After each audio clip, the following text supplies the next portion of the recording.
are trying to get Twitter to suspend the accounts of political opponents. Right.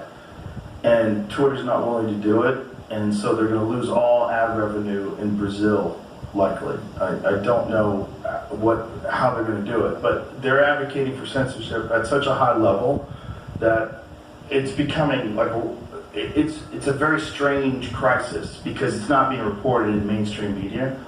You're not hearing about it unless it's trending on Twitter. Yeah. It's one of those things where you go, okay, what is the news, guys? Because Yeah. this is like a big global event. If they're really trying to remove, like, imagine if Biden all of a sudden removed Rand Paul and Ted Cruz and had these people removed from social media.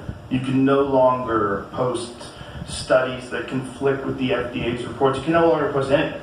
You're gone. Yeah. Your voice is erased. No one would accept that. Yeah. That's insane. Yeah. That's insane. But that's apparently what's happening right now in Brazil.